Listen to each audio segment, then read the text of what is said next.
Hey, good morning po sa lahat. Good morning sa mga nagbisita sa atin na dati nating kasama dito. Si Sister Ellen at si Kuya Daniel. Okay. Kuya Daniel po ay preacher na sa Mega Church. Praise the Lord.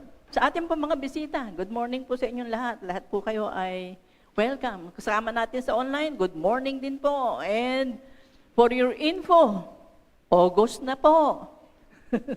August na. And pag sinabi nating August, next month, bare month na. So nalalapit na po ang birthday ni Lord, Christmas. Okay, paalala ko din po, ingat-ingat lang po tayo dahil uso na naman po ang mga sakit-sakit. May nagkalat na virus. Ako po ay natamaan ng virus na yan last week. Medyo mahirap po siyang gumaling, matagal po siyang gumaling, mabilis makahawa, so ingat-ingat po tayo. Si Shell, ako po, ganun din, parang hanggang ngayon, 1 week na, medyo meron pa kang latak yung virus sa amin pong mga katawan. Kaya ingat-ingat po tayo. So, dapat nakasama ako sa Cagayan, pero hindi ako nakasama dahil nga po ako ay nagkasakit. And marami din pong salamat kay Ading Pat dahil siya yung nag-sub sa akin, no? Ang nakatutuwa po dahil ang ating staff ay katulad ng sinabi ni Pablo, in season or out of season, they are ready to preach the word. So maraming pong salamat diyan. So samahan po ninyo ako para mag-declare po tayo. Today is August 4. And this is the day that the Lord has made. Let us rejoice and be glad in it. Hallelujah! Hallelujah! So, tunay po, napakabuti ng ating Panginoon. And katulad po na sabi ko kanina, ingat po kayo, napakarami pong virus. So tayo po ngayon ay tutungo sa part 3 ng ating pong pinag-aaralan. Kuha natin part 1 and 2. Sa part 1 and 2, nakita po natin the generation of Jacob. Nakita po natin doon ang bahagi ng buhay ni Jacob, kung paano niya hinangad. Paano niya hinangad ang blessing na hindi naman para sa kanya.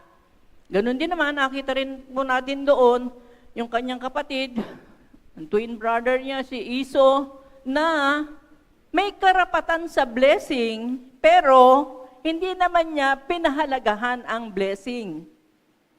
Okay, magkabaliktad. Ipinagpalit ni Esau ang kanyang blessing sa pansamantala at mabilis na tawag ng gutom, ng kanyang gutom. Okay. I believe sa atin po naman, this time, wala pong nagugutom. Pero mainit. Okay. Nakuha po ni Jacob ang kanyang hinahangad. Nakuha niya yung blessing na mula sa ama niya. At nakakuha niya ito sa maling kaparaanan. At dahil sa maling kaparaanan, siya po ay dumanas ng 20 years na pighati. Malayo po sa kanyang mga magulang. Dumanas siya ng 20 years para siya ay naging isang alipin sa kanyang uncle Laban. Naging alipin siya doon. Dinaya siya ng kanyang uncle Laban. Pero doon na rin po siya nagkaasawa kasi 20 years. Doon siya nagkaasawa, doon na rin siya nagkaanak. At ang buong buhay po ni Jacob was a never-ending struggle. His life, thank you. His entire life was a fight. He fought with Esau, he fought with Laban, he fought with Isaac, and even God Himself. Yun po ang naging buhay ni Jacob. Excuse me lang po.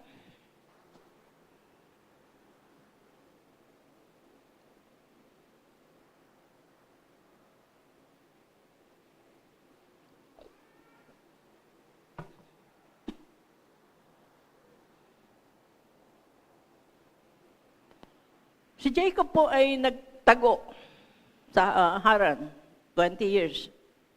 Pero, hindi lang po siya nagtago doon at nakapangasawa, kundi siya po ay dinisiplina ni Yahweh. Disiplina po siya doon. Hindi po naging masyadong magaang ang kanyang buhay. Nakamtan niya ang blessing. Nagtago siya dahil kinuha niya sa maling kaparaanan. Napunta siya sa kanyang uncle Laban, pero doon, nadisiplina siya ng ating Panginoon.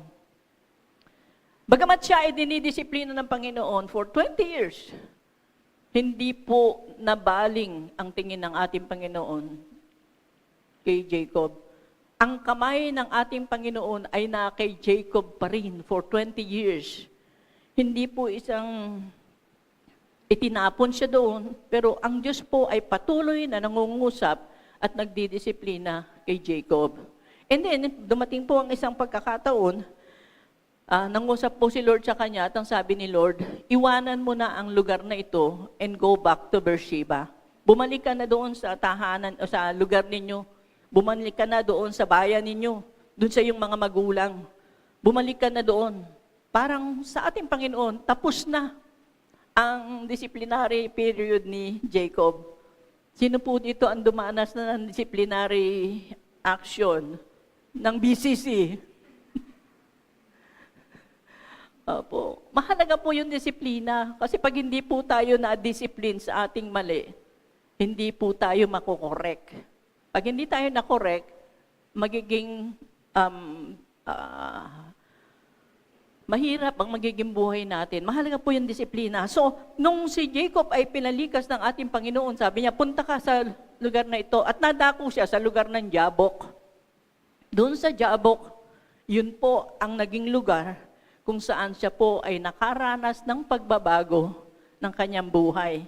Nagbago ang kanyang kapalaran dahil siya po ay naroon sa isang lugar na pinili ng ating Panginoon para ikaw ay magkaroon na ng pagbabago, bagong karanasan. So ang ating pong talata, sabi po sa Psalm 24 and 6, sabi ni David, ganito po, such is the generation of those who seek Him, who seek your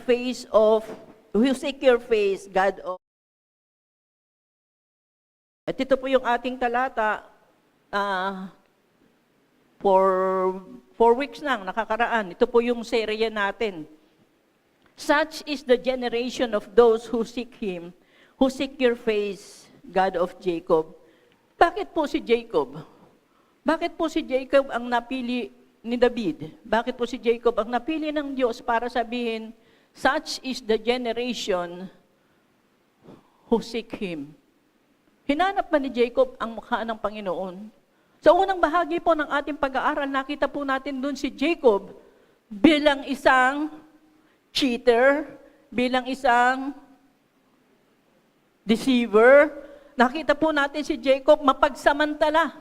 Ginamit niya ang pagkakataon na yung kanyang kapatid ay nagugutom at para makuha niya ang birthright ay inalukan niya at binigyan niya ng kondisyon. So, si Jacob po ay nabansagang cheater and deceiver dahil po sa mga pagkakataong iyon.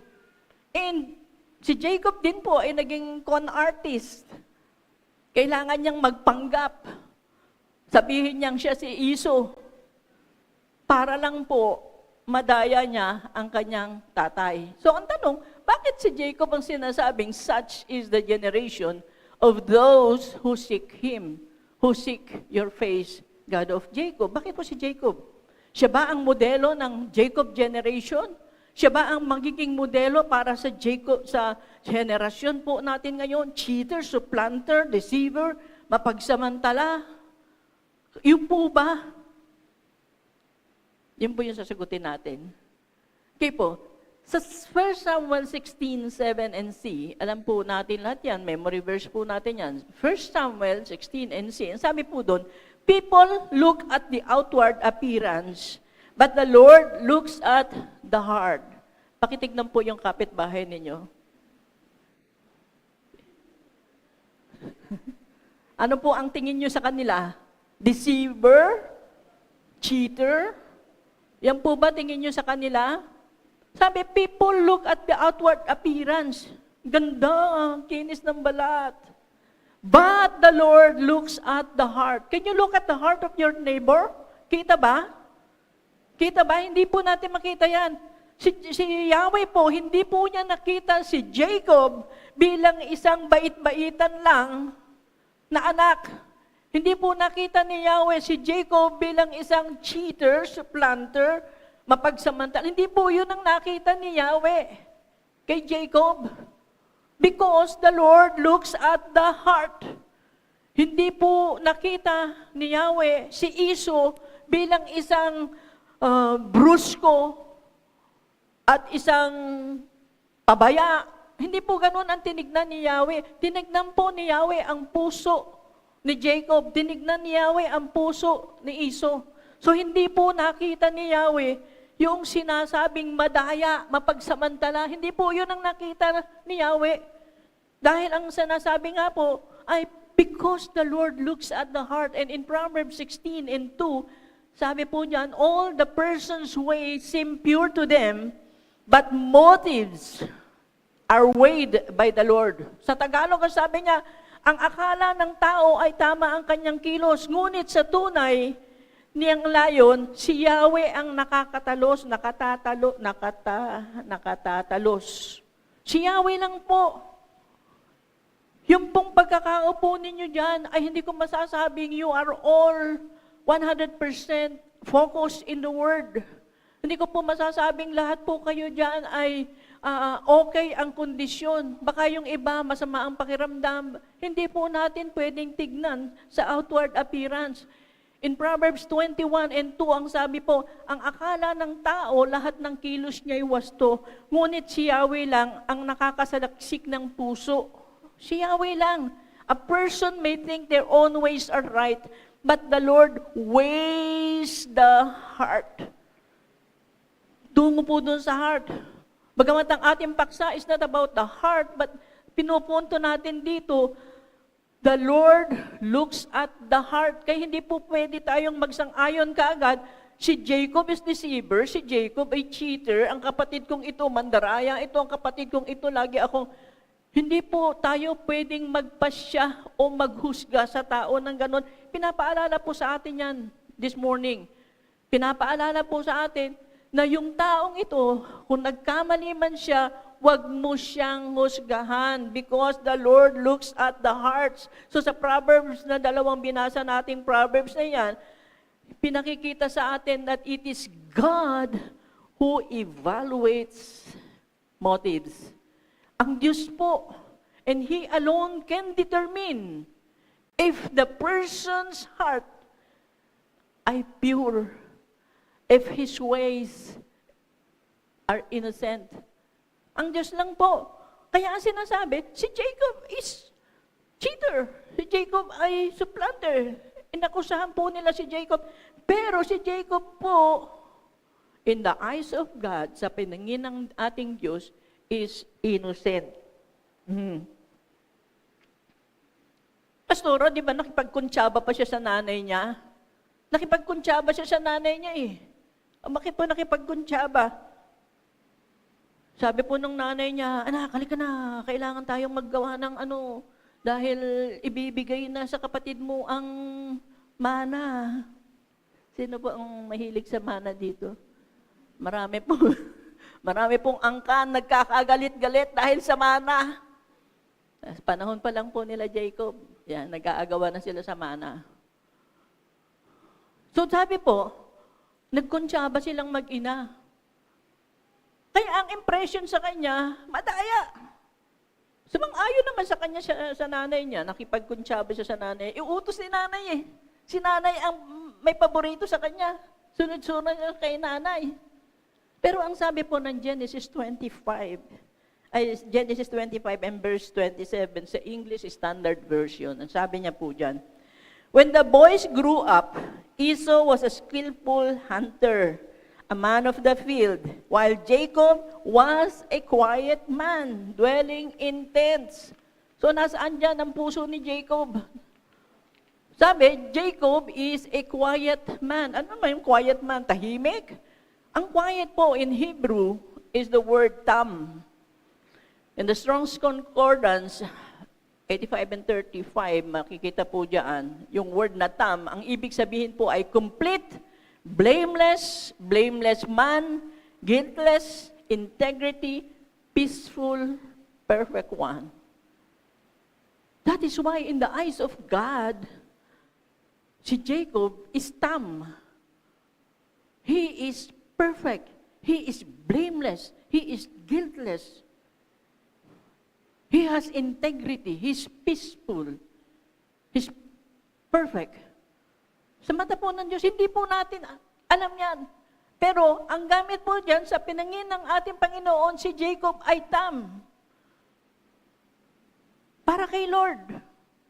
Pero sa mga kapitbahay, tawag sa kanya, supplanter, cheater. Eto na si cheater, eto na si cheater. Pag dumadating po, nabubuli siya, cheater, cheater po. Dahil sa kanyang pangalan, nakuha na po natin yan.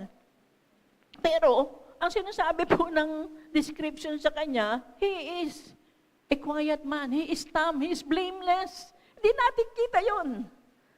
Not until and unless pag-aralan natin yung sinasabi ng Bible, yun pala yung sinasabi ng Bible.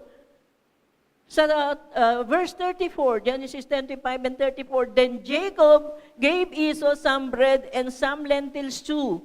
He ate and drank and then got up and left. So Esau despised his birthright. Yun po ang sinabi. Sabi ng may akda, so Esau despised his birthright. Hindi po sinabi doon, then Jacob gave Esau some bread and some lentils too, and ate and drank, and then he got up and left. So Jacob deceived his brother. Hindi po. Ang sinabi, ang commentary, ang sabi ng may akda, Esau despised his birthright. Hindi po sinabing Jacob deceived his brother. Ang commentary po ay nakatuon kay Esau bilang isang nagpabaya sa kanyang birthright. Dahil ipinagpalit niya lang kaagad, bilis ang bilis-bilis. Sa Tagalog sabi, ibinigay naman ni Jacob kay Esau ang niluto nilang gulay at binigyan pa ito ng tinapay. Matapos kumain, uminom, umalis na agad si Esau. Iyon lamang ang halaga ng kanyang karapatan bilang panganay. Hindi po sinabi, ganon kadaya si Jacob. Isa siyang mapagsamantala. Wala siyang awa sa kapatid na gutom. Hindi po yun ang sinabi. Okay? Hindi po sinabing mandaraya si Jacob. But instead, ang sabi po kay Jacob, siya po is a quiet man. So, yung negative na commentary ay nakatuon kay Esau, hindi po kay Jacob. And we know that the author of the Bible is the Holy Spirit. So sinasabi po sa atin ng Holy Spirit, si Jacob is a righteous man. He is a blameless man. Pero nabansagan siya nung siya ay bata pa bilang si Jacob. Na ang ibig sabihin ay naghihila doon sa paa ng kanyang kapatid. Supplanter. Binansagan siya. Ingat kayo sa pangalan ninyo. Baka ang mga pangalan ninyo ay mga Babylonia. Mga pangalan ninyo ay Jezebel. Ingat po tayo. Dahil, may imagine ninyo, everyday tatawagin mo ang batang ito, Jacob, cheater. Talaki po siya, kaisipan niya, cheater siya. So, ingat po tayo sa pagbibigay ng pangalan sa anak natin. Wag lang po natin sabihin, wow, ito si galing na artista nito, galing na fashion model. Hindi po ganun ang basihan natin. Ang basihan natin is to consult God. So, ganun po ang sinabi ng banal na spirito base sa pagkakasulat po ng aklat ng Genesis. Ipinakilala sa atin na si Jacob is blameless. Bakit naman niya dinisip ang kanyang kapatid? Eh bakit naman siya payag-payag? Si Jacob po, sabi po nung nanay niya, "Alika, anak, ang tatay mo, ibibigay na yung mga kayamanan sa kapatid mo, dapat makuha mo yun." Sa verse 11 po ng Genesis 27, sabi, Jacob said to Rebekah, his mother, "But my mother, Esau is a hairy man, while I have smooth skin. What if my father touches me? I would appear to be tricking him and would bring down a curse on myself rather than a blessing." Takot po si Jacob eh. Hindi po siya nakaisip niyan. Nanay niya nakaisip.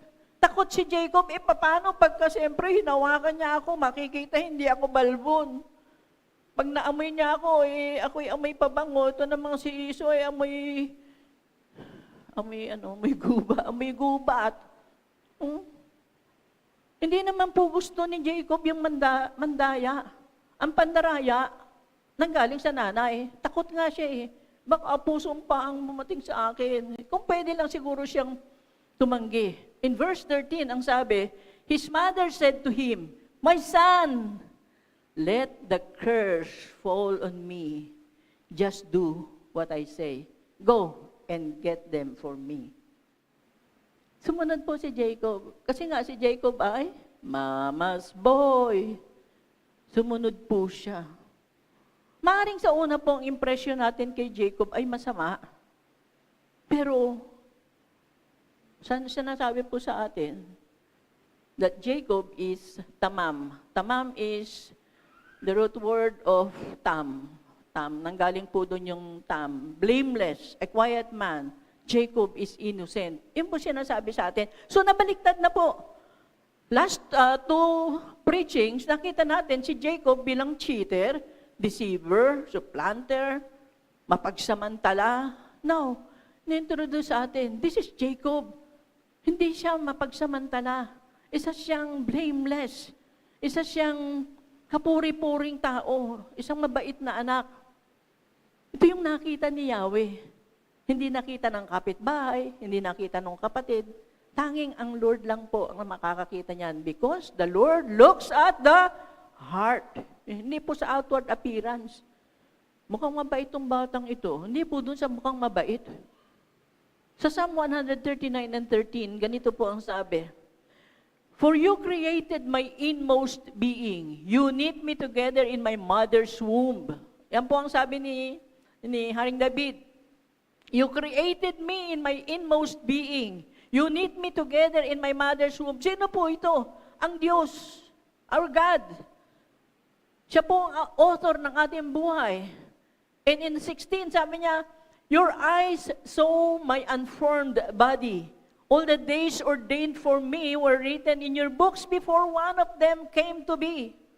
So sabi po ng author, ng may akda, sabi niya, kamangha-mangha ang pagkalikha ng Diyos sa tao. Kamangha-mangha ito, ipinapahayag nito that our God is omniscient and omnipresent. In my mother's womb, nakita na ako ng aking Diyos. In my mother's womb, He knit me together. Inayos niya ang lahat ng ito. Inayos na ng Diyos ang pagkakagawa sa bawat isa sa atin. That is why, ang gaganda nyo. That is why perfect ang inyong pagkatao, perfect ang inyong mga katawan. Maayos kayo. It is the Lord who knit you together in your mother's womb. Because He is omniscient, He is omnipresent, andun siya, present siya when everything ay hinuhulma ng Diyos sa katawan ninyo. Kaya nga dapat lagi tayong magpupuri and say, "This is the day that the Lord has made. Oh, I can rejoice because I'm healthy again. I can run again. I can smile again." Magpapasalamat po tayo. Ganun po kabuti ang ating Diyos. So sabi po, it is the Lord. He is omniscient. He is all-knowing. Alam niya ang inyong beginning and ending. Do you believe that? He knows every single moment sa buhay mo, past, present and future. Hindi pa nagaganap, but God knows your future. Alam niya. Because He is omniscient. He's omniscient. Alam niya na yan. Hindi niya tayo ginawang mga robot. Hindi niya tayo ginawang mga robot dahil, pero ewan ko, siguro ngayon din na robot, AI. Halata pa rin kung AI eh. Di ba halata? Sabi nila si Biden daw AI na lang. Oh, hindi po ako nagsabi niyan. Hindi tayo ginawa ng Diyos. Bagamat He knit us together in our mother's womb, hindi niya tayo ginawang mga robot dahil ang robot po ay walang free will. Nilikha tayo ng ating Panginoon, meron tayong free will, meron tayong sariling pagpapasya, meron tayong sariling desisyon, meron tayong sariling pagpili. Yun po ang inyong tanging karapatan. Kaya huwag kayong magpauto sa ibang tao that will control your life. Binigyan kayo ng ating Diyos ng free will. Hindi nga niya tayo kinontrol. If you are doing right, you are doing things in accordance with the Word of God, huwag kayong magpakontrol sa iba. Dahil iyan po ang inyong karapatang ibinigay ng Diyos. In verse 14 of the same book, Psalm 139 and verse 14, sabi niya, I praise you because I am fearfully and wonderfully made. Your works are wonderful. I know that full well. Yan po ang bawat isa sa atin. Huwag kayong magpabuli. Huwag kayong magpabas. Kayo ay ginawa ng Panginoon na magaganda, maaayos, matatalino, may free will. Okay? Nakita po ito ni Yahweh kay Jacob. Nakita rin po ni Yahweh kung ano si Esau. Esau loved the world, while Jacob loved the Lord. Esau is hungry for the world. Gusto niya doon sa gubat. Samantalang si Jacob, he is hungry for the Lord. Nakita po ni Lord, Esau sold his birthright. Jacob sought the birthright. Nakita po ng Panginoon yun. Ang pagkakaiba nila, Esau despised the birthright. Samantalang si Jacob, siya po ay naghahangad. He desired the birthright. He desired the blessing. Ang Lord lang po ang nakakita niyan, hindi po yung mga kapitbahay. So sa inyo po, wag po kayong magpa-impluwensya sa sinasabi ng mga kapitbahay ninyo. Makinig po kayo sa sinasabi ng Diyos sa inyo. That is why it is very important to daily declare what the Lord has said unto you. Kailangan alam mo ang sinasabi ng Diyos sa iyo. Sample, I am a child of God. Sabi nung nanay, anak ka ng demonyo. Matigas ang ulo, anak ka ng demonyo. Anak niya yun. Di demonyo siya. Declare what the Lord said about you. I am a child of God. I am wonderfully and fearfully made. And so on and so forth. That is why you need to know what the Lord said about you and declare it every day.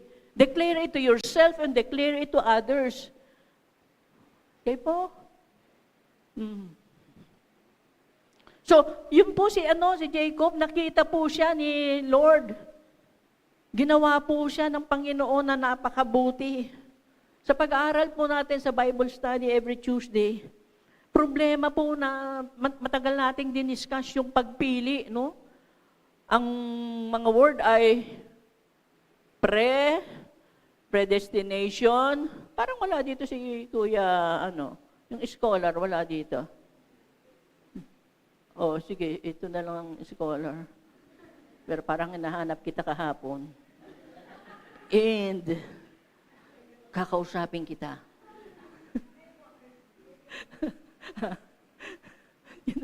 Yun nabahan tuloy. Pinag-uusapan po natin yung mga nakapag-divide sa pananampalataya among Christians. Yung word na predestination, election, yung chosen, yan po mga nakapaghihiwalay sa mga mananampalataya. Yung iba po kasi sinasabi, kung naatin kayo ng Tuesday Bible Study, napakaganda po, ay sila po ay pinili na ng ating Panginoon, sila ay ligtas at sila lang ang maliligtas dahil sila ay pinili ng Diyos. But in this case, nakita natin, hindi pinili si Jacob dahil siya ay mabait, hindi po magkaroon ng manifestation. Nakita ng Diyos ang puso ni Jacob. That is the foreknowledge of God. Alam ng Diyos because He is omniscient. Alam niya yon.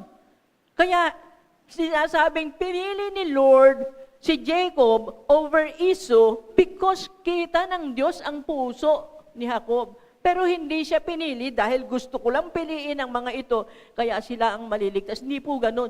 Pinili si Jacob, pinili ako, pinili kayo, pinili po ang mga taong naligtas because nakita ng Diyos ang ating mga puso noon-noon pa man. Pero hindi niya po pinili ang isang lipi na ito because gusto ko, ako ang Diyos. Hindi po ganun ang ating Diyos.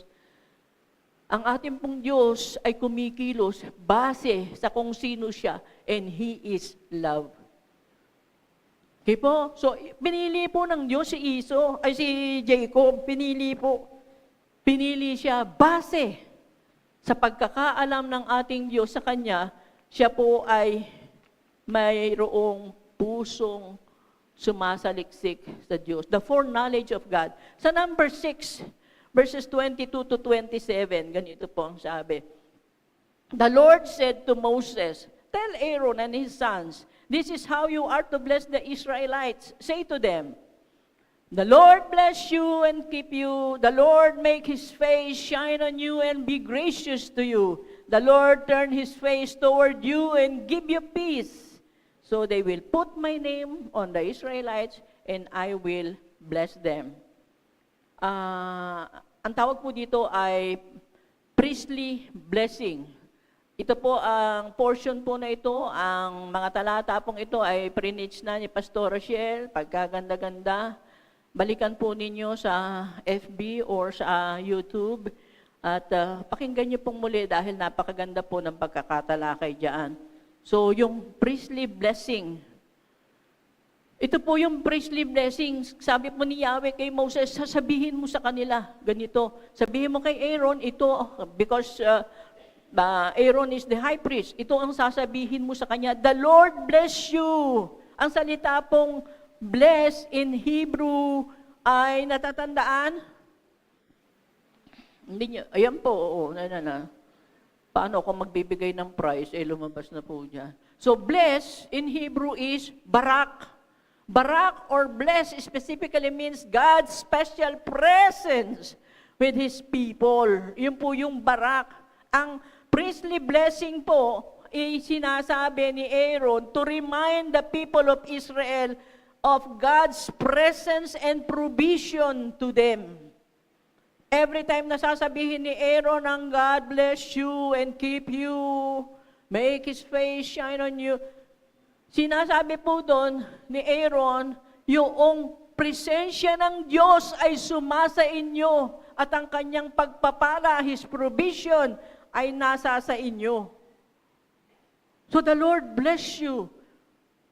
The Lord's presence and the Lord's provision be with you. Yun po yung pronouncement ng Numbers 6, 22 and 27 na hinahangad ni Jacob. I want blessing. Siya po ay eager, dying for the blessing. Yun po ang nais niya. Yung blessing na ito, mapa sa akin ang land title ni nanay, land title ni tatay. Hindi po, mapa sa akin ang presensya ng Diyos. Not material things. But the presence of the Lord is already blessing, is indeed the blessing. Yun po, alam nyo ni Jacob. Si Jacob ay anak nino. Hello? Wala yung first honor Anak ni Isaac. Remember Isaac? Si Isaac naman po ay anak ni Abraham. O ayan na, magkasunod. Kakaano lang ng lahi. Alam na alam yan ni Jacob. Dahil si Abraham ang unang nakatanggap ng pagpapala ng ating Panginoon. Sa New Testament, ang sabi po ni Pablo,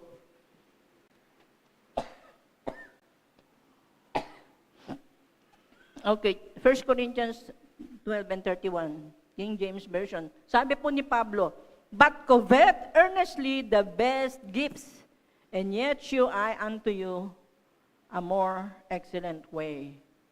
Covet earnestly. Covet earnestly literally means to be zealous for, strongly desire. Yun po yung ibig sabihin ng covet. Strongly desire means to yearn for, to long after. Kung sasabihin po natin sa Tagalog ay masigasig na pagnanais. Ang translation po, imbot. Maintindihan niyo ba yung word na imbot? Imbot sa iyo mo, ang ata, no? Imbot ba? Ambot.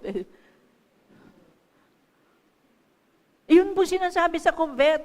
Sabi ni Pablo, nagkaroon ka ng masigasig na pagnanais. Covet. Excuse me lang po.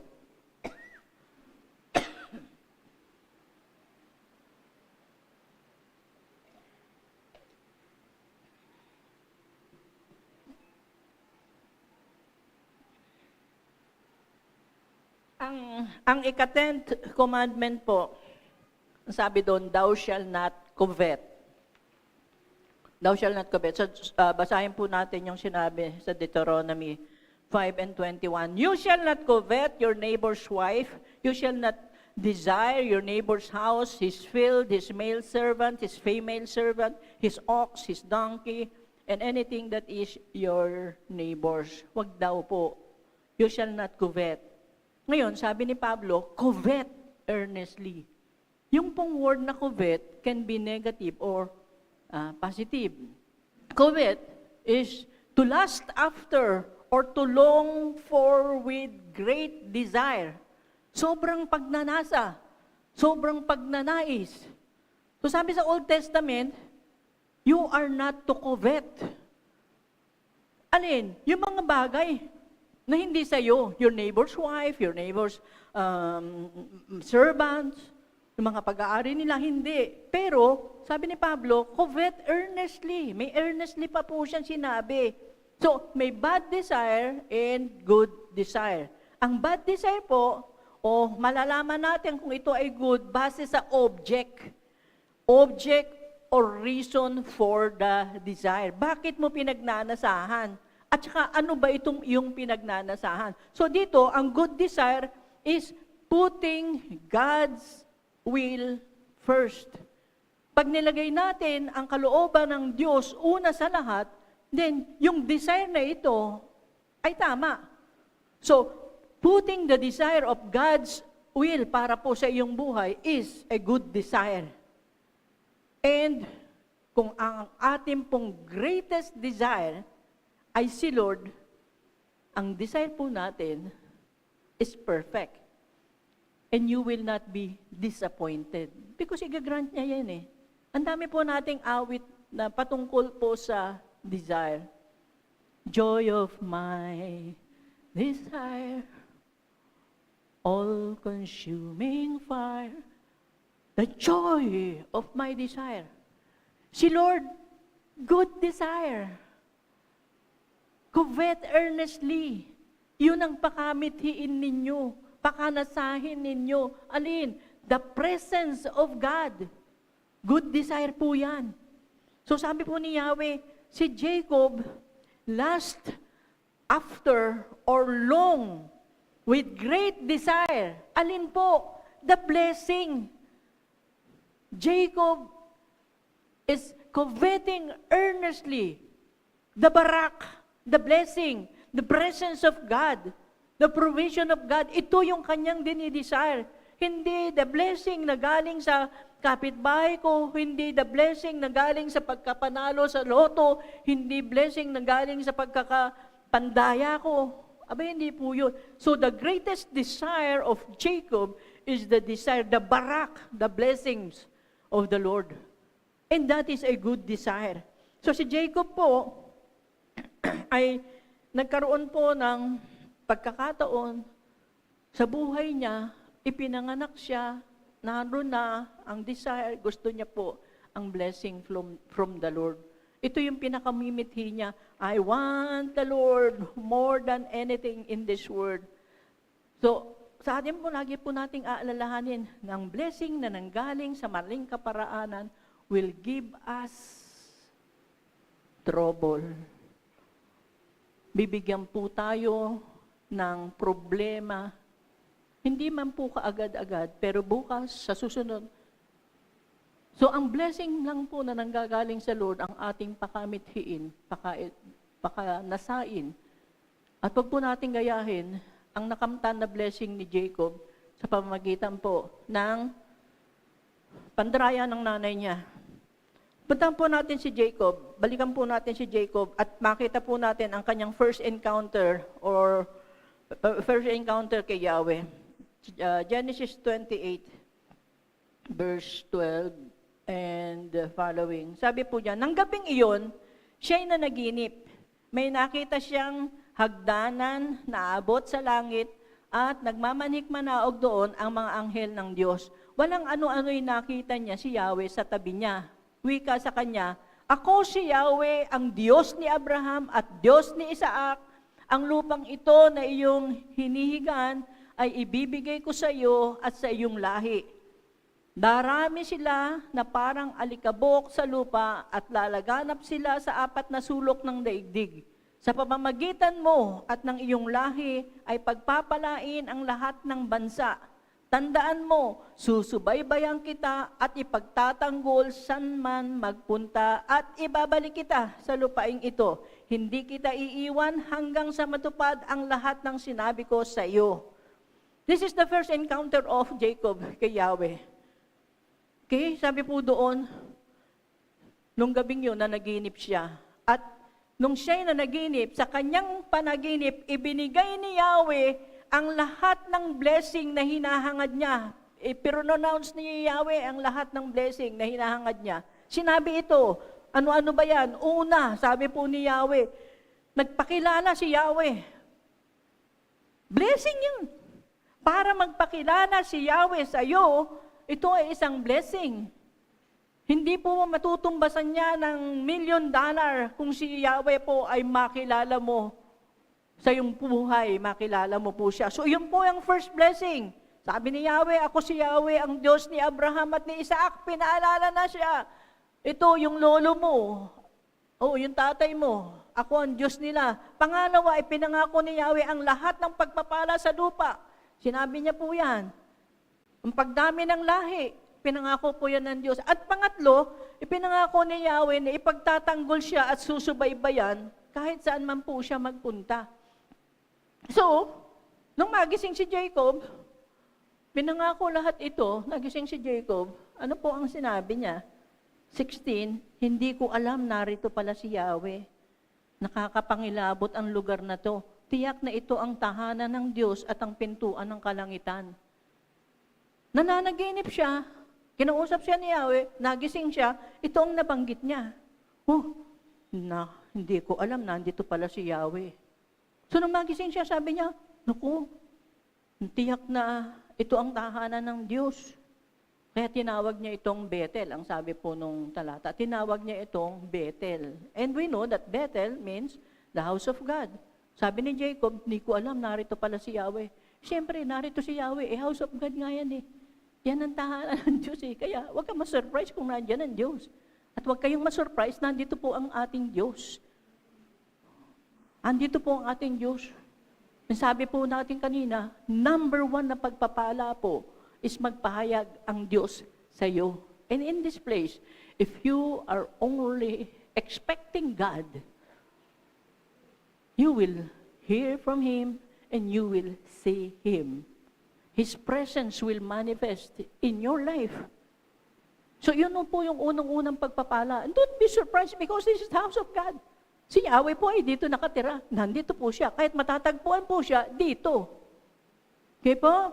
Bagamat, God is everywhere, matatagpuan din po siya sa ibang lugar. But dito, ang kanyang habitation. Dito siya nakatira. He dwells in this place. So sabi niya, ay, hindi ko alam. So, naturalmente, dito po ang Diyos. Nagis siya, ay, andito pala ang Diyos. Kasi Bethel ito, house of God. Diba? Mas-surprise po kayo pagka iba po ang nakatabi ninyo o ibang spirito. Okay. Kasama po natin dito is the Spirit of God. Kanina, pray tayo ng pray o awit tayo ng awit. Holy Spirit, you are well. Did you say that? Sinabi nyo yan? Then, you welcome the Holy Spirit. At pag winelcome mo ang Holy Spirit, anong gagawin niya sa'yo? Huh? Hindi po. Epipip to you. The Holy Spirit will epipip to you. Di ba? Kung sinabi niyo po yung welcome ng Holy Spirit kanina, okay po, epipip to. So, verse 20 po, sabi po dito, nangako si Jacob ng ganito. Sabi 20, Oh Yahweh, kung ako'y sasamahan ninyo at iingatan at sa paglalakbay na ito, pakakainit at dadamitan at makakabalik na muli sa bahay ng aking ama. Kayo po ang aking magiging Diyos. Sasambahin ko kayo sa lugar na ito na pinagtayuan ko ng batong alaalang ito at ibabalik ko sa inyo ang 10 bahagi ng lahat ng ipinagkakaloob ninyo sa akin. Nag-tight po siya, no? Word na tight. Mag-tight agad siya. Wala pang kaya nga po yung tithing, ito po ay voluntary. Hindi po yan, dito po, wala naman nagturo kay Jacob, pero magta-tight daw siya. Ibabalik ko sa inyo ay 10 bahagi ng lahat ng ipagkakaloob ninyo sa akin. Kanina, natutulog siya, nanaginip siya, nangako si Lord, nangako si Yahweh, nangako siya kay Jacob ng lahat ng mga pagpapalang hinahangad niya. Ngayon, nagising na siya, sabi niya, kinausap niya si Lord. At nung kinausap niya si Lord, nangako naman siya kay Lord. Ang pangako niya kay Lord, gagawin ko kayong Diyos, pero sa isang kondisyon. Oh, Yahweh. Ang sabi niya, kung ako'y sasama, sinabi nga ni Lord, sasamahan kita. Kung ako'y sasamahan ninyo at iingatan sa paglalakbay na ito, kung ibibigay niyo po, kung pakakainin po ninyo ako at dadamitan, pinangako na nga ni Lord, more than damit and kotse, more than yung pangangailangan, siksik, liglig, umaapaw, mag-iikak po ka pa, dilalo ka ng pagpapala. Kasasabi lang ni Lord. Parang hindi niya naintindihan, hindi ba? Hindi po naintindihan. Nangako siya, minsan po, ganyan po tayo kay Lord. Kinakausap tayo ni Lord, kinakatag po tayo ni Lord, pinapangakuan tayo na magaganda ni Lord. Pero nakafocus tayo sa ibang bagay, kaya hindi natin nasasakyan yung gusto ni Lord. Tayo ang nangangako kay Lord, pero merong kondisyon. Nagbibigay tayo ng kondisyon kay Lord. Mahalaga sa atin, food, clothing, shelter, yung aking trabaho, Lord. Alam niyo, pag natanggap po ako sa trabahong ito, Lord, ibibigay ko sa iyo ang unang sahod ko, ibibigay ko sa iyo, itatayit ko po yan. Pero sa church po natin, marami po ang nangako niya na at tinupad naman. Ang hirap naman nun, Pastor, buong sweldo, ibibigay sa iyo. Kanino ba galing yung sweldo? Hindi, ba't nag-pray ka kay Lord?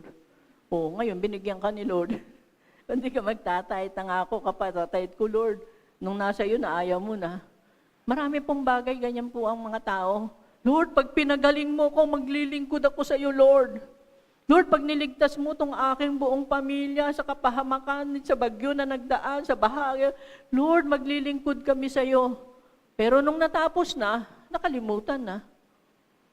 So sana po, hindi ganon. Dahil si Jacob, hindi naman po niya kinalimutan si Lord. So, yun po ang mga pangako ni Jacob. Pag iningatan mo ko, Lord, pag iningatan mo ko sa paglalakbay na ito, ang ganda-ganda nga ng pangako eh. Ang dami-dami na sinabi ni Lord sa kanya. Pero, hindi niya ito naunawaan. Agree ba kayo? Hindi niya naunawaan kasi hinahamon niya pa si Lord with a condition. At ito po ang nagagawa ng kasalanan sa atin. Yung kasalanan, nakakapag-alis ng focus natin sa Diyos. God is telling us, I have forgiven you, pero ayaw mong maniwalang you are forgiven. Patuloy kang gumagawa ng mga bagay na magsusumikap, magsisip-sip ka kay Lord. Sabi na nga niya sa iyo, Romans 8:1, there is now no more condemnation for those who are in Christ. Pag alam mo, there is no condemnation sa iyo na sinabi ng Diyos, the great judge, meron ka na dapat peace. Nasa sa iyo na dapat ang kapayapaan. Pero kung minsan po, because of sin, God has forgiven us, but we cannot forgive ourselves. Kaya namumuhay tayong condemned. Namumuhay tayong lulugmo-lugmo at pasan-pasan ang kasalanan. Samantalang kinuha na nga ni Lord ang aking lahat ng kasalanan, past, present, and future is there already on the cross. And binabalik-balik ko pa. Pag ganun ang ginawa natin, we do not believe Him. We do not have faith. Sabi sa iyo, you are forgiven, pero patuloy mong inuungkat-ungkatang yung kasalanan. Hindi ka naniniwala. No faith. O kulang sa faith. Ano pa? Si Jacob, ang kanyang desire is Barak. My greatest desire, Lord, your presence, Lord, your provision. Yes, Lord, desire ko po yan. Pero, nung nando na siya sa kanyang kasagsagan ng lowest point of his life, nagtatago siya, kinatagpo siya ni Lord, now he is no longer seeking the presence of God, but he is seeking the hand of God. Lord, pag ako po pinakain mo, Lord, pag ako po dinamitan mo, Lord, seeking those things are seeking the hands of God. Lord, pag pinagaling mo ako, hand of God. Lord, pag binigyan mo ako ng trabaho, hand of God. Pagka po hinahanap po natin ang everything, kung ano ang magagawa ng Diyos sa iyo, that is seeking the hand of God. Kung ang hinahanap mo sa Diyos, nangangako ka sa Diyos, nagpe-pray ka sa Diyos, dahil gusto mo sa Lord ay yung magagawa niya para sa iyo, then you are seeking the hand of God. And kalimitan po, maraming mananampalataya ang naghahanap sa kamay ng Diyos. Ako din po, nagsasabi ako kay Lord, Lord, pag ibinalik mo lang po sa akin, pag ibinalik mo lang po sa akin ito, Lord. Marami tayong ganong panalangin. Hindi naman po yan, no kay Lord.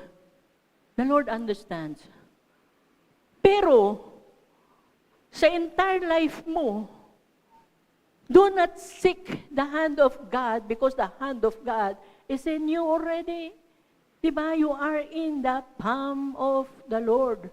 Seek His face.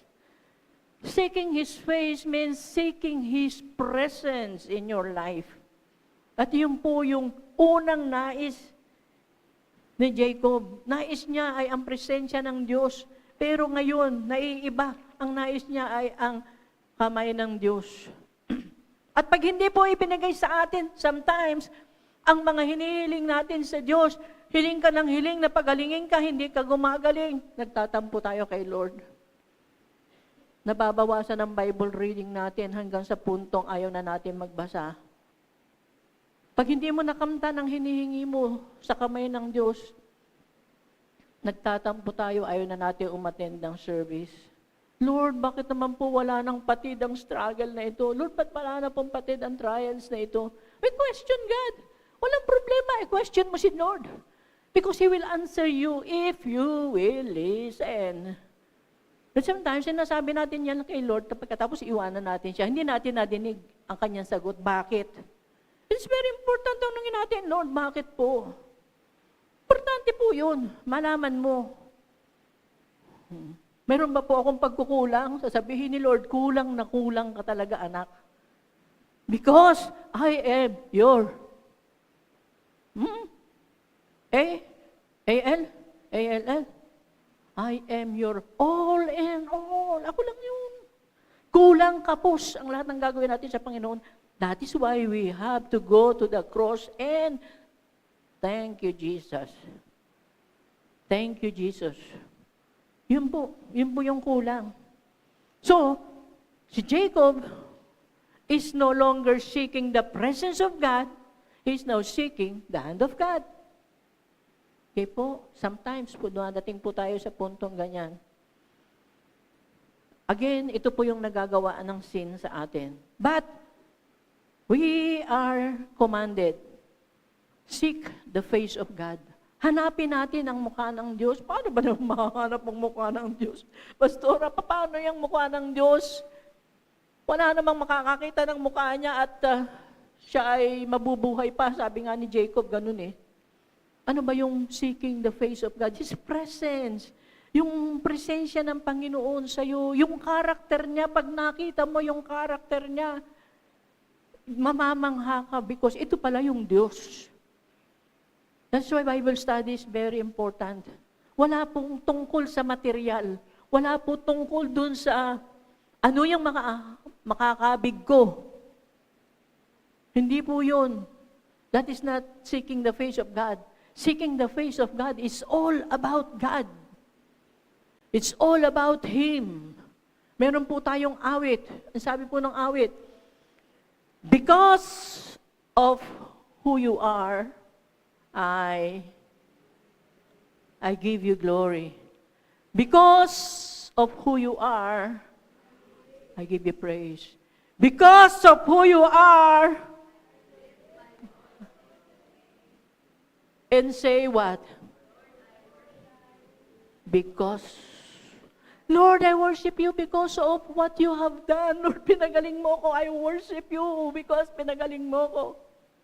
Lord, binigay mo sa akin answered prayer po ako. Nakuha ko po yung sasakyan na gusto ko. Lord, I worship you. Bagamat karugtong po nung awit, sinabi doon, Jehovah Jireh, my provider. Jehovah Nisi. Kasama po yun. Hindi po maseseparate sa Diyos yung kanyang katangian. But first and foremost, let us worship God because He is God. Not because He has done something sa inyo. Not because answered prayer ka. We worship God for who He is. We worship God. We give Him glory. Hindi sa mga bagay na natanggap ko. Because pag wala ka nang matatanggap, ano pang i-worship mo kay Lord? And sometimes ganyan pong kumilo si Lord, hindi niya tayo ini-spoil.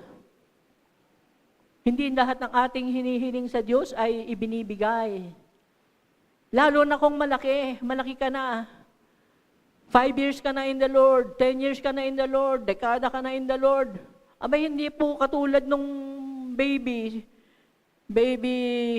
ano pa ni baby? Oo. Isang iyak lang yan. Takbo na si mami, si daddy. Alam nila, kailangan ay, yun, papakainin sila. Pero pag malaki ka na, katulad na ni Sam, abay si Sam po, trabaho siya. Hanap siya ng trabaho. Napakaganda ng trabaho niya ngayon. See?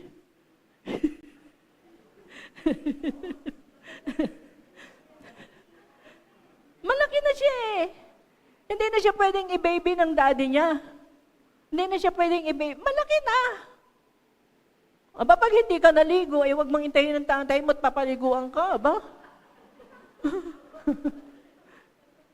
Pero si Sam po, pamilya po ng Yango, pumuputok po ang tubo dyan, kaliligo. Ligo po ng ligo yung mga yan. Pag malaki na, hindi na po. And sometimes, ganun po ginagawa sa atin ni Lord, hindi niya tinutugon agad yung ating kahilingan. Because alam niya, makakabuti ba o hindi. Yung bata po, nakita yung nanay niya, ginaganon. Sabi, Mami, what's that? You're brushing your teeth? You're brushing your teeth? Why do you do that? But it's easier, di ba? Sabi niya. Lord, I want to have a teeth like Mommy. Bata pa siya eh. Bibigay ba ni Lord yon? Hindi. Di ba? Lord, ang dali-dali pong maglinis ng kung sa kakan po, ang sakit-sakit po ginaganon po ni Mommy.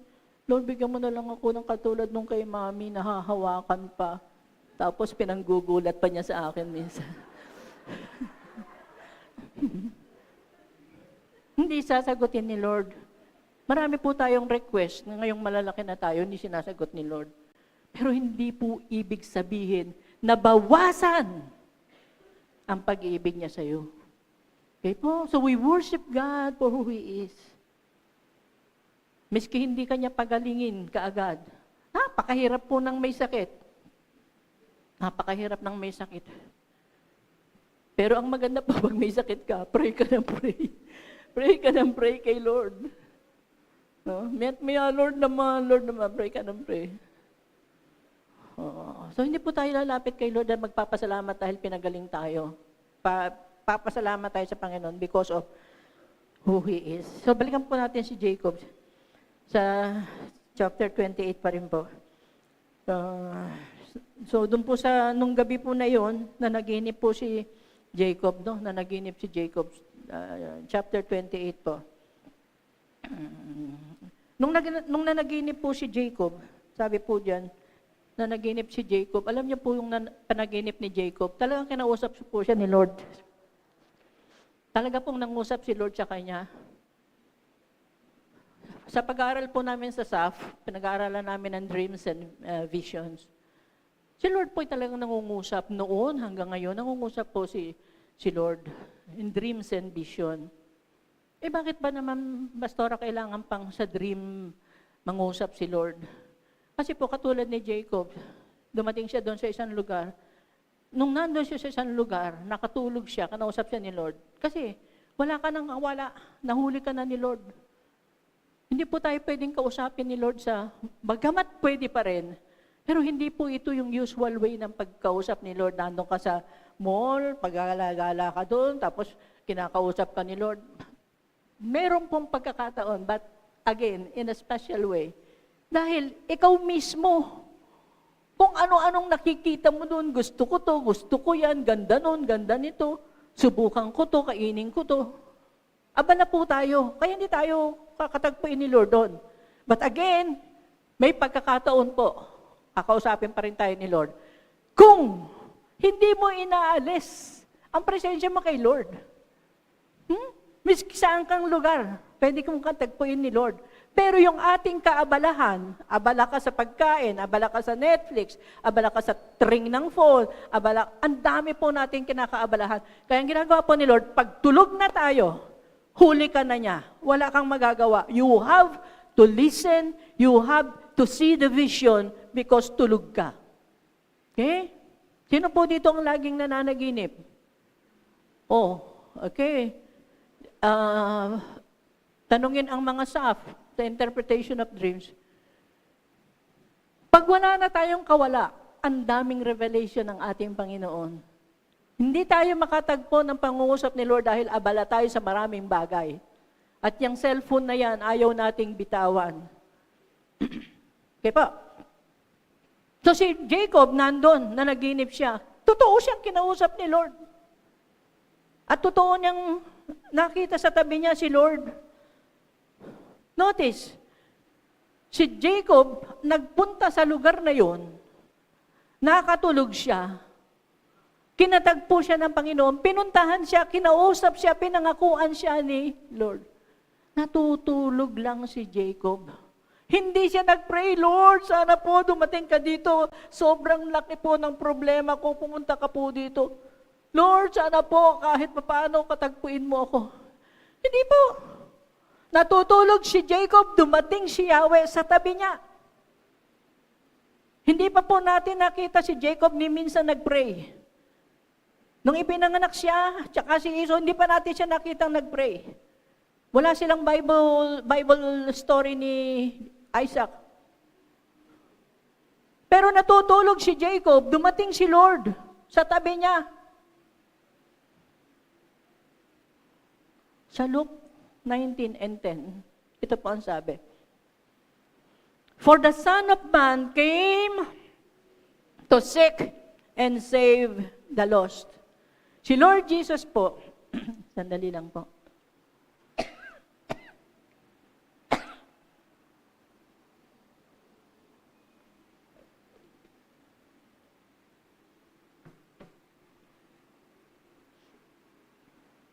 Si Lord Jesus po ay naparito to seek and save that which is lost. Naparito po si Lord, and the entire Bible is the story of God seeking the lost. Pinasimula na po yan in the Garden of Eden. Si Eva at si Adan nagkasala. Nung nagkasala po sila, nagtago sila, lumayo sila sa Lord. Dumating si Lord, ang sabi nila, "Where are you?" Hinahanap ni Lord si Eva at si Adan in the very same place kung saan ang kanilang tagpuan. Pero si Eva at si Adan, dahil nagkasala sila, nagtago sila sa mga halamanan. And the Lord is looking for them. Where are you? Tatago po sila. At ngayon po'y patuloy at patuloy na naghahanap ang ating Diyos sa mga lost soul. Yun po yung topic kahapon sa leaders and workers meeting. Naghahanap po ang Diyos. Bakit po naghahanap ang ating Diyos? Bakit hindi na lang niya pabayaan si Eva at si Adan? Ang tigas ng ulo. Ba't kailangan pang hanapin ni Lord ang mga tao sa daigdig na ito? Ang titigas ng ulo. Mga scammer, mga cheater, mga deceiver. Bakit kailangan pang hanapin ng Diyos? Simula't simula in the garden, God is the initiator of those spiritual pursuit. God seeks man before man seeks God. Ang Diyos po ang initiator. Ang Diyos po ang naunang naghanap sa atin. Hinahanap po natin. So, sa lesson ni Pastor Rachel, hinahanap po natin ang bagay na mahalaga sa atin. Pag may nawala sa iyo, halimbawa, nawala ang isang ballpen na tinitreasure mo kasi bigay sa iyo ng first boyfriend mo. Meron ba ganun? Tinitreasure mo ang ballpen na ito dahil mahalaga ang ballpen na to kasi nung naglalakad kami sa mall, ito yung ibinigay niya sa akin. Mahalaga sa iyo. Pag nawala, hahanapin mo. Dahil hindi sa presyo, kundi dahil sa halaga sa'yo, na ang nagbigay nito sa'yo ay pinagpahalagahan ka. So lahat ng nawawala sa atin na mahalaga, hinahanap natin. Pwede naman tayo bumili ng ballpen. Ballpen lang yun, magkano ba yan? Miski mahal na ballpen, pwede.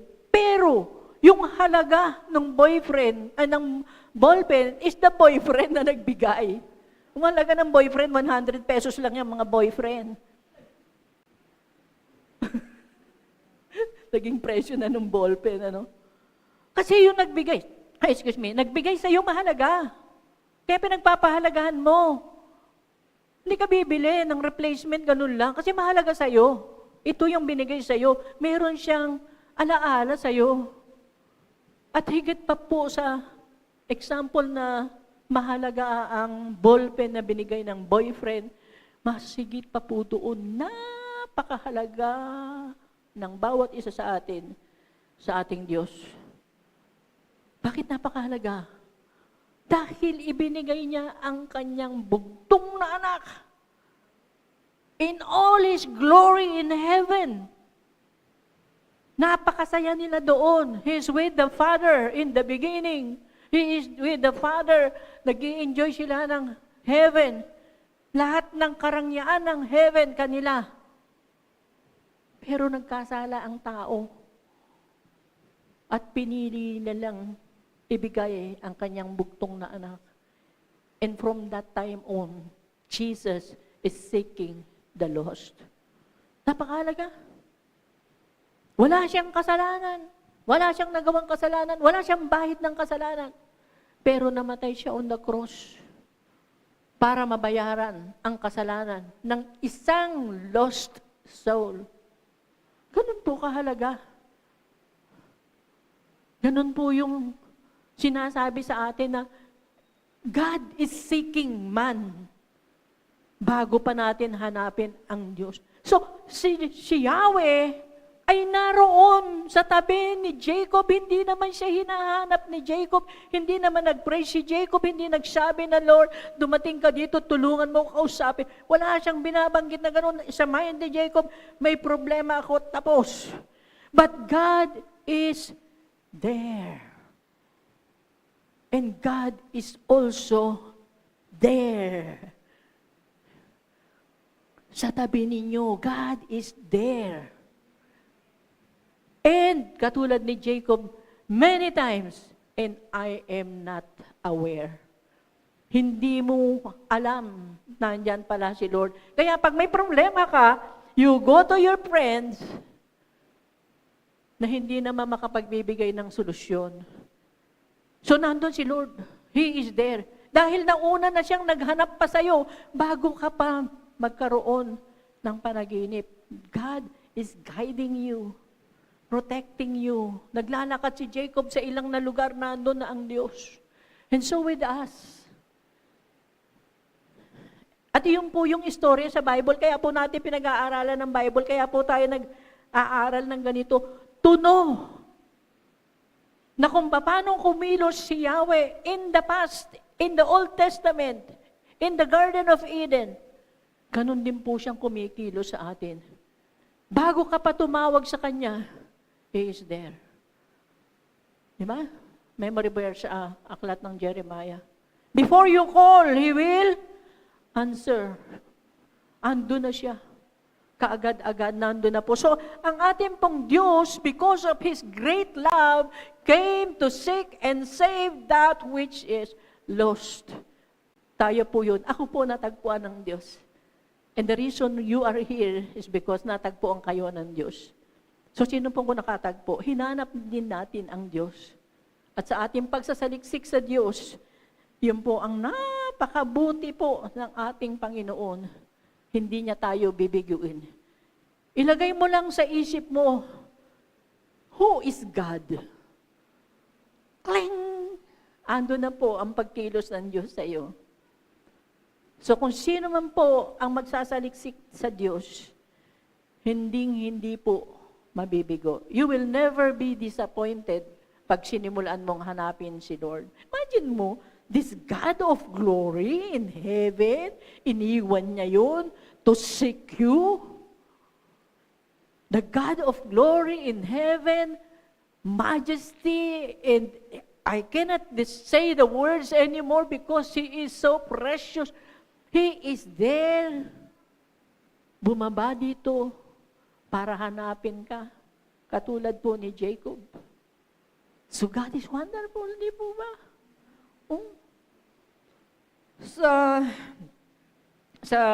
1 Chronicles 16 and 10, po muna, doon muna tayo sa Jeremiah. Jeremiah 29 and 13. Jeremiah 29 and 13, wag na po natin putulin. Sabi po ni Yahweh sa mga Israelita, you will seek me and find me when you seek me with all your heart.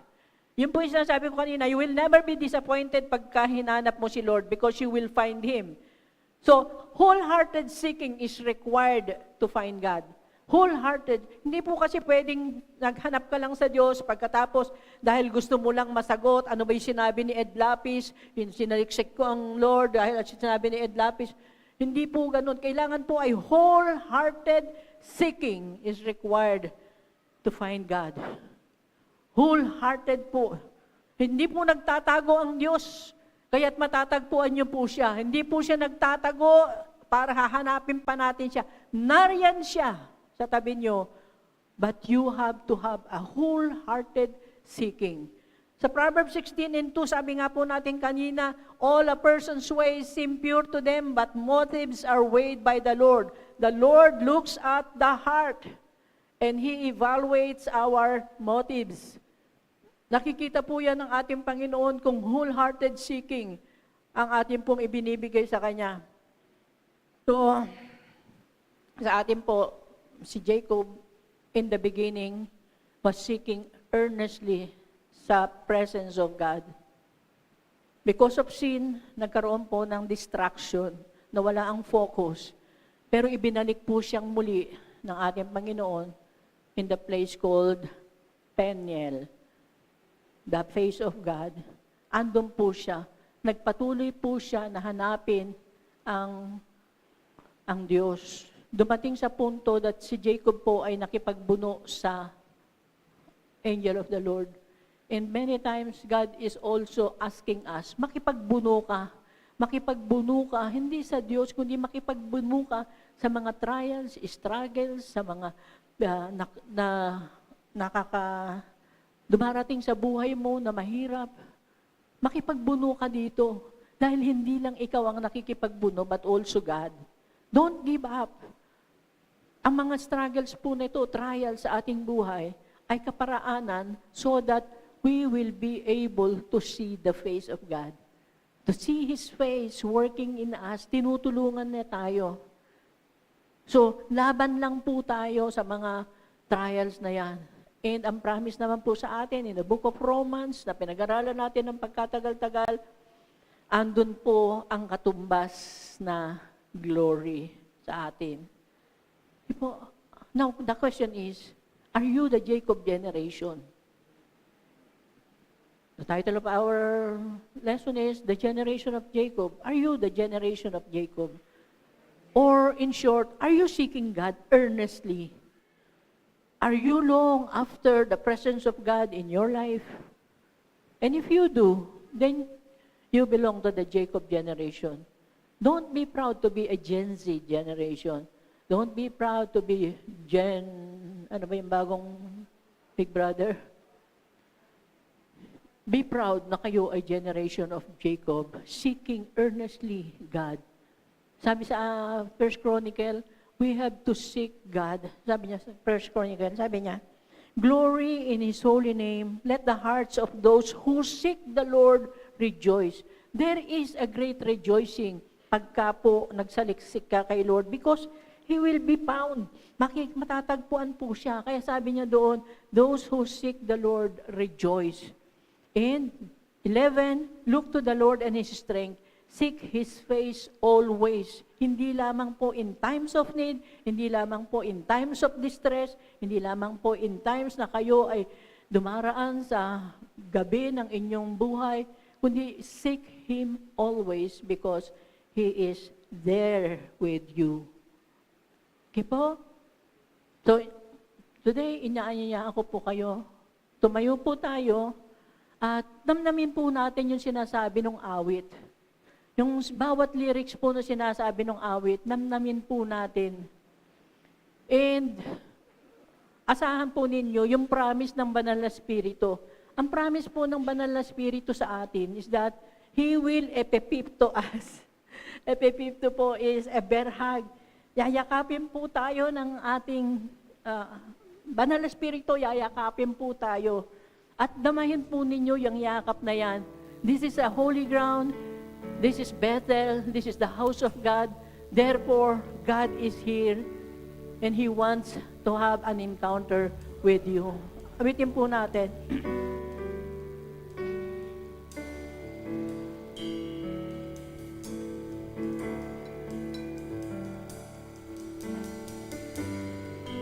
We worship you, Lord. Holy Spirit. There's nothing worth more that will ever come close. Nothing can compare. You're our living hope.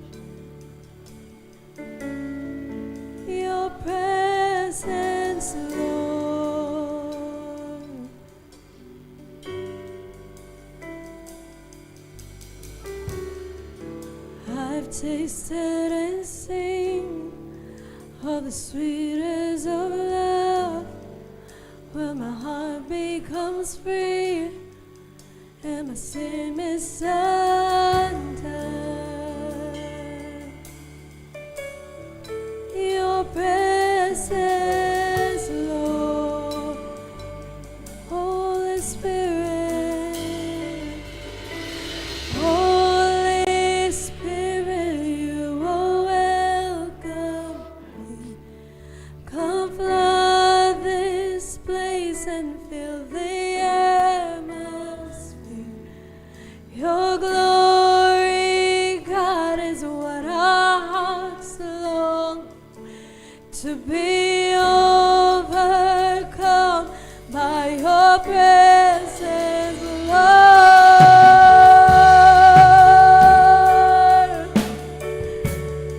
Your presence, Lord. Yes. I've tasted and seen all the sweetest of love, when my heart becomes free and my shame is undone.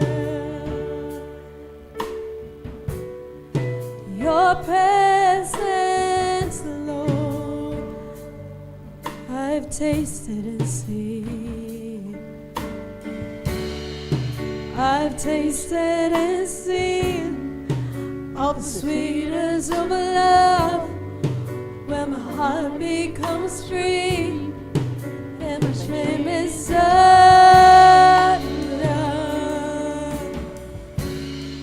Your presence, Lord, Holy Spirit, Holy Spirit, you are welcome.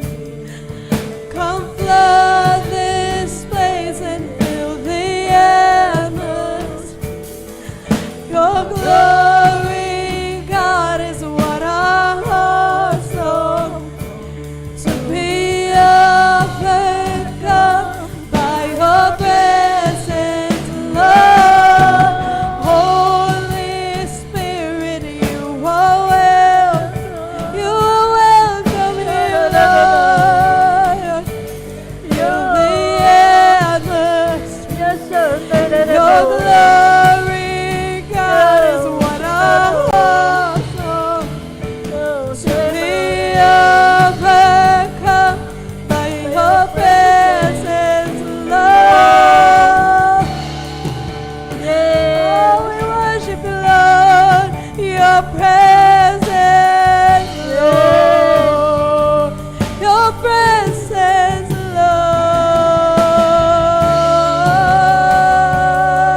Lord. Your presence, Lord. Oh, worship the Lord. Let us become more aware of your presence. Let us experience the glory of your goodness. Let us become more aware of your presence. Let us experience the glory. Experience the goodness of God.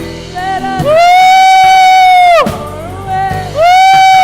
We love your presence, Lord. Let us Woo! Hallelujah.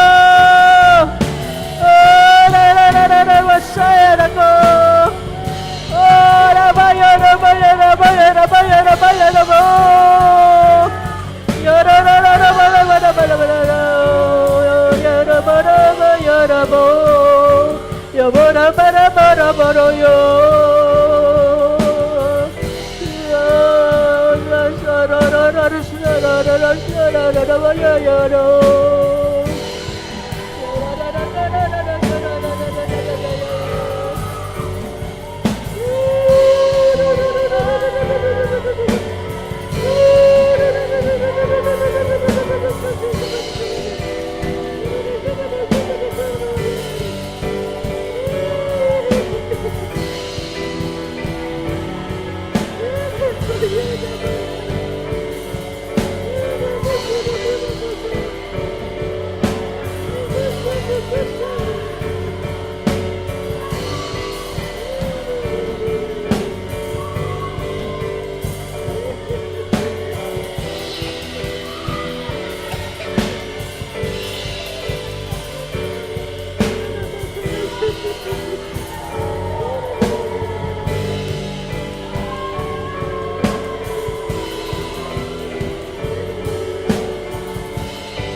experience the glory of your presence.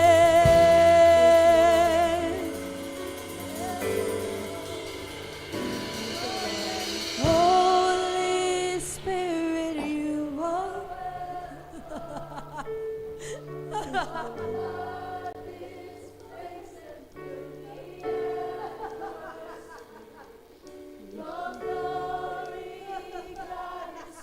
Oh, yes, Lord. Yes, oh Lord. Thank you. Your presence.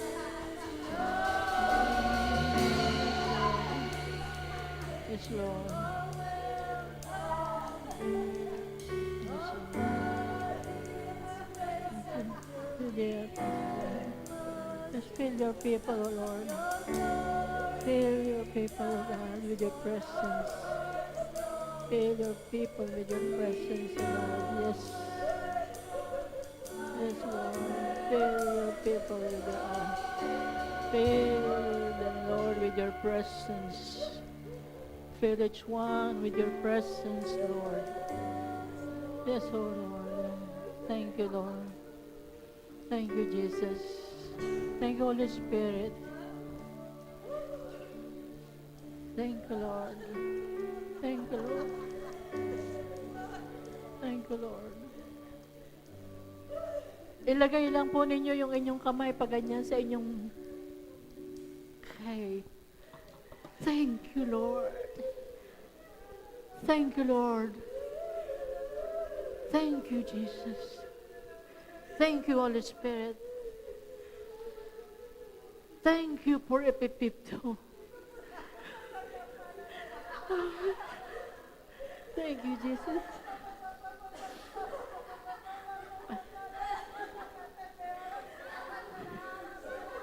Oh, thank you, Lord, for your grace.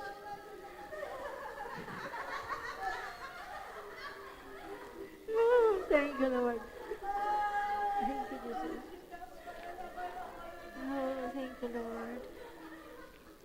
The Holy Spirit is embracing you right now.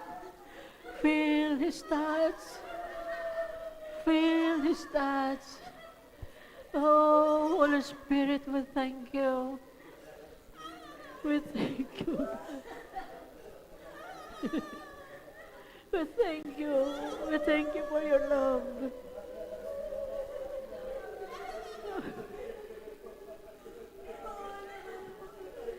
Oh, thank you.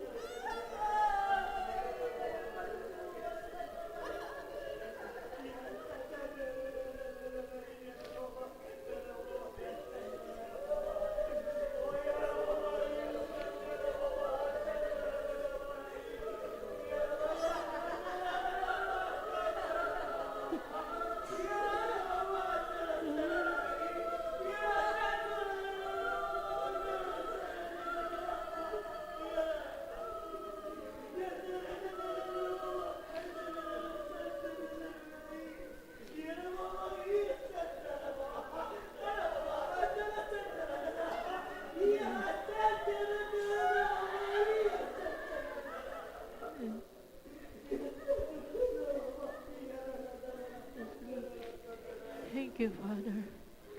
Thank you, Jesus. Thank you, Lord.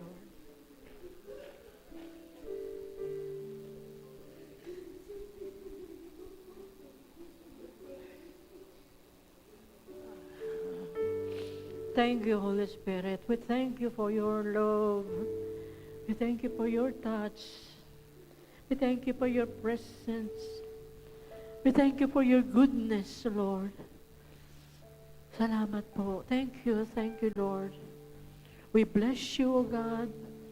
And I believe, Father, lahat po ng nagkaroon ng encounter with you, Lord God, ay meron pong fullness of joy sa kanilang puso. Salamat. And blessings, the priestly blessing of Aaron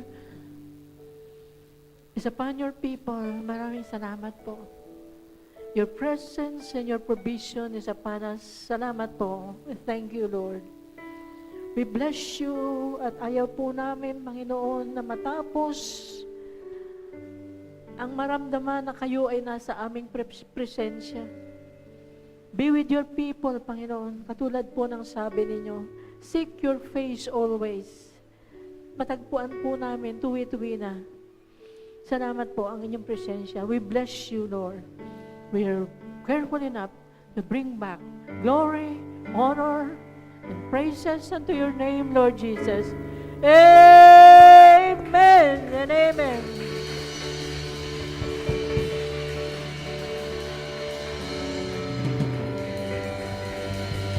Hallelujah! Hallelujah! Hallelujah! Hallelujah! Alam niyo po, noong panahon ng mga Israelita, during the time of Moses, si Moses po umakyat sa bundok. Dala-dala niya po yung 2 tablets. Yung, sabi po ni Yahweh, gusto kong makausap ang mga tao. Gusto ko silang makatagpo. Gusto kong magpahayag sa kanila. Gusto kong makita nila ang aking presensya. So sabi po ni Moses doon sa mga tao, tomorrow, kakatagpuin tayo ni Lord. Magpakalinis kayo. Magmaligo kayo. Haharap tayo kay Lord. And walang lalampas dito sa pagitan na ito. Because the presence of the Lord is so strong, you will die. So mga tao po nandun. Nagsimula po na dumating ang presensya ng Panginoon. Pero hindi nila nakita si Lord na lumalakad at lumalapit sa kanila. Ang manifestation po ng Diyos ay sa makakapal na ulap, malalakas na kulog at kidlat. Magmatuwa ng ulan. Ang mga tao po natakot. Ang lakas ng kulog, ang lakas ng kidlat, matatalim na kidlat, natakot po sila. Sabi nila kay Moses, wag na, hindi namin gustong makita si Yahweh. Ikaw na lang makipag-usap sa Kanya. Okay na yun, kung ano sasabihin ni Yahweh, susundin na lang namin. Pero wag mo na siyang ipakita sa amin, hindi na namin siya gustong makita, natatakot kami. At kalimitan po, yung takot, ang siyang humahad lang po para makita po natin ang presensya ng Panginoon. At sa mga nangyayari pong katulad nito, kung kayo ay bago at makakarinig kayo ng mga iyakan, tawanan, nakakadinig kayo ng iba't ibang wika, at matatakot kayo, yun po ang unang elemento para hindi nyo maranasan ang presensya ng Diyos. Yung pong takot. But if you will just rely on the promises of the Lord, yung presence niya po, tatanggalin ang lahat po ng kadiliman sa atin pong buhay. Tatanggalin ang ating mga sakit, tatanggalin ang ating mga pighati. Yun po yung pangako ng Diyos. Yun po yung presensya ng Diyos. So, akin pong himok sa mga unang nakaranas po ng ganito ay next time po, huwag kayong matatakot because that is the presence of the Lord. Pero naunawaan po niya because even in the past, sa mga Israelita nga po, nung darating na si Lord, wala nga pong mga kidlat dito eh. Wala pong usok. Wala pong kulog tayong naririnig. Kundi yung mga boses po ng mga tao. Nung natakot ang mga Israelita, sabi nila, wag na, ayaw na namin, okay na, alam namin nandyan si Lord. Sana po ay wag tayo magkaroon ng ganong pananaw, kundi sabihin lang po natin, Lord, we welcome you. Holy Spirit, we welcome you. At tunay pong mararanasan natin ang ating Diyos. Takot po ang humahad lang sa atin. So, I pray na hindi nyo man nakatagpo ang ating Diyos ngayon, but I assure you that this is a holy ground, this is the dwelling place of the Lord, and He is here. Nakita niya po kayo. At hindi po matatapos yon, kakatagpuin pa rin po kayo. Okay po? Praise the Lord!